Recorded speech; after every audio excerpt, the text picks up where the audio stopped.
করি সেটার সত্যতা বাইরে আসুক, ওপেন চ্যালেঞ্জ। এটা পুরোটাই বানোয়াট, হয়রানিমূলক, আমাকে একটা অপমান করা এবং সোশ্যাল মিডিয়াতে আমাকে হেয় প্রতিপন্ন করা এবং আমার ফেসবুকটা নষ্ট করা। এবং গতকালকে থেকে আমার হাজার হাজার পিন আসতেছে আমার এখানে, আমার খুব হয়রানি করছে। আমার ভিডিও আপলোড দিলে ডিলিট করে দিচ্ছে ওরা। আমি যেই প্রতিবেদন করা মানে আমার নিজের ছাপাই গাওয়ার জন্য ভিডিও দিচ্ছি, সেই ভিডিওগুলো ওরা ডিলিট করে দিচ্ছে, যার জন্য আমি খুব হয়রানির মধ্যে আছি। কিন্তু এখন আপনি কি এই প্রতিষ্ঠান চালাই নিতে পারবেন?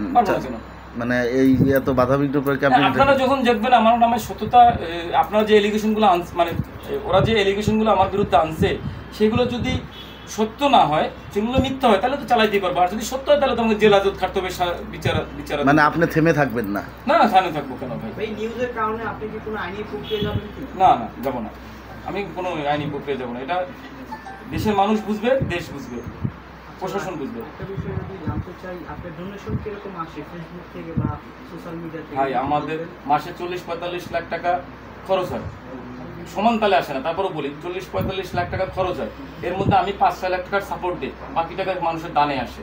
আমরা এটা গড় হিসাব বলা যাবে না ভাই। কোনো মাসে 25 লাখ আসে, কোনো মাসে 50 লাখ আসে। এই রোজার মাসে কোটি টাকা আসছে, ঠিক আছে, রোজার মাসে কোটি টাকা আসছে, কিন্তু আসে।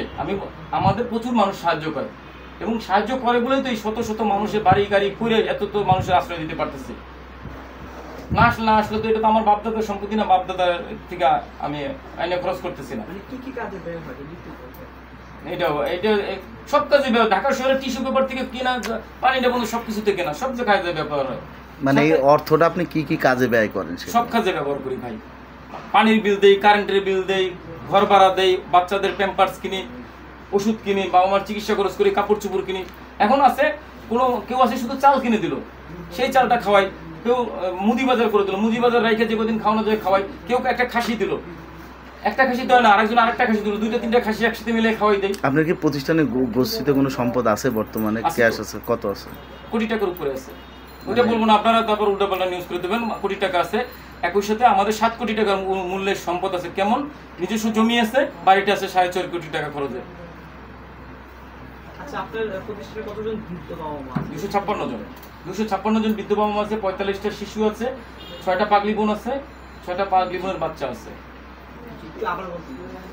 আমার 45টা বাচ্চা, 256 জন বৃদ্ধা আছে, 45টা শিশু আছে, পাগলি বোন আছে 6টা, পাগলি বোনের বাচ্চা আছে 6টা। সব কি এখানে থাকে না? না, সব সাভারে থাকে। আমার নিজের বাড়িতে থাকে। আমার 103 জন কর্মচারী অফিস লেভেল থেকে। আমরা এইটা পরিচালনার দায়িত্ব বলেন, এই বৃদ্ধ বাবাদের পরিচর্যা বলেন। এরা কি স্বেচ্ছায় করে না? কেউ স্বেচ্ছায় না, সবাই আমরা বেতনভুক্ত, সবাই বেতন পায়। কত টাকা মতো ব্যয় হয় তাদের? 16 লাখ টাকা বেতন, স্টাফ বেতন 16 লাখ টাকা খরচ হয় মাসে। হ্যাঁ, 16 লাখ টাকা শুধু। স্টাফ কতজন? 103 জন। মিলে? হ্যাঁ, কারণ হলো আমার যে বাবা মারা, তারা পায়খানা পোশাক পরিষ্কার করে, গোসল করে। এরা মানসিক ভারসাম্যহীন হওয়ার কারণে এদের নিজেদের শরীর নিজেরা বহন করতে পারে না, এদের বিছনাতেই সবকিছু করে দিতে হয়। তাদের কি কি সেবাগুলো করে তারা? এটা এত বলতে পারবো না ভাই। আপনি একটা বাসায় থাকলে বাবা মার পরিচর্যা করতে কি কি করতে হয় সবই করতে হয়। আগামতো পরিষ্কার করা শুরু থেকে সবই করে দিতে হয়। তারা তো খাওয়ানো সব করে দিতে হয়। বেডে থাকে, শরীরে ঘা পচন নিয়ে পড়ে থাকবে, তাদের তো সব করে দিতেই হবে। আমার এখানে কেউ সুস্থ রোগী না। দেশের বাইরে থেকে কোনো অর্থায়ন আসে না? আসে হলো কিনা, যারা মানে কোনো এনজিওর ফান্ড আসে না, কোনো সংস্থা দেয় না, কোনো প্রবাসী পাঠায়, প্রবাসীরা পাঠায়, আসে। কিন্তু এনজিও সংগঠন কোনো, এরা যে টাকাগুলো পাঠায়, এই টাকাগুলো তারা যে উদ্দেশ্যে দেয়, এটার যে সঠিক ব্যবহার হচ্ছে কিনা তাদেরকে এগুলো কিভাবে জানানো? তারা সেজন্যই তো ভিডিও বানাই বারবার ফেসবুকে। আপনি আজকে আইসা যে ব্যবস্থা দেখবেন, কালকে যখন আর একটু ভালো দেখবেন, পরশু যখন আর একটু ভালো দেখবেন, তখনই তো বুঝতে পারবেন যে মিল্টন টাকা দিয়ে কাজ করতেছে। দেখা গেছে আমি একটা কাজের জন্য আপনাকে একটা উদ্দেশ্যে, এই রুগীটার জন্য আমি 5,000 টাকা দিলাম ভাই। রুগীর জন্য একজনের জন্য দিতে পারবেন, আমরা ওইভাবে একজনের প্রতিষ্ঠানের জন্য দেয়। প্রতিষ্ঠানের জন্য দিতে পারবেন। আমাদের এখানে সেটাকে আপনি ভিডিও বানায় দেন? জাকাতের একটা ফান্ড আছে। আপনি জাকাতের টাকাও নেন? হ্যাঁ, জাকাতের একটা ফান্ড আছে, যেটা দিয়ে আমরা বাবা মাদের পরিচর্যা মানে কাপড় চোপড় কিনে ওষুধে খরচ করি। জাকাতেরটা আমরা একজন বাবা মারে, আপনি একটা 5,000 টাকার জাকাত দিলেন, একজনের দিলাম, আরেকজনে দিল 3,000, হেরে দিলাম আরেকজনের, এরকম দিয়ে একটা এইভাবে খরচ করি। আর এমনি যে দান বলে মানুষের, দান সব জায়গায় খরচ হয়।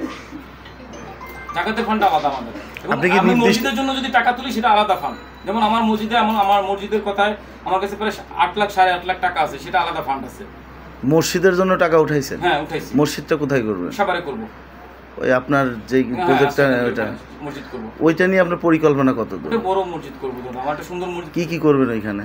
আমার মসজিদ করবো, আমার কয়টা বাচ্চা আছে, ওরা মাদ্রাসায়, ওরা বাইরে স্কুলে পড়ে, হুজুর রেখে দিচ্ছে, হুজুরদের কাছে পড়ে, নিজেদের একটা মাদ্রাসা করার ইচ্ছা আছে। আপনার এখানে কি শুধু মুসলিমরাই, বেধর্মীর অন্য কেউ কোনো সবাই ধর্ম? আছে। মানে তাদের জন্য কিছু ধর্ম নিয়ে করবেন? কথা বলবেন না। তাদের জন্য কিছু করবেন না? সবার জন্য করব, আমি মানুষের জন্য করব, আমি ধর্ম চিনি না ভাই, আমি ধর্ম নিয়ে কথা বলতে চাই না, আমার কাছে মানুষ। তাদের জন্য, ইবাদতের জন্য, তাদের ইবাদত। আমরা তো ওইটা সংখ্যালঘু ভাই, আমি ওইটা বলি নাই। ধরেন এইখানে তো আপনি যারা আছেন, আপনার দিদি আর আমি খ্রিস্টান, দুইজন মানুষ। হিন্দু স্টাফ আছে বা হিন্দু বাবা মা থাকে 2-3 জন, এদের জন্য আসলে ওইরকম দরকার নাই। আর যদি তারপরে যদি কখনো সামর্থ্য থাকে অবশ্যই করবো। আপনি জাকাতের অর্থটা ব্যয় করেন হচ্ছে ওষুধ কেনার জন্য আর কি? ওষুধ বাবা মার দেখভালের খরচে, যেমন তাদের পরিচর্যা, কাপড় চোপড়, লুঙ্গি নাই, মেক্সি নাই, এইভাবে খরচ। এই দুইটা হচ্ছে জাকাতের টাকা খরচ করেন না? আর কোনো প্রশ্ন? ভাই ব্যাকআপ করে দেন এত প্রশ্ন।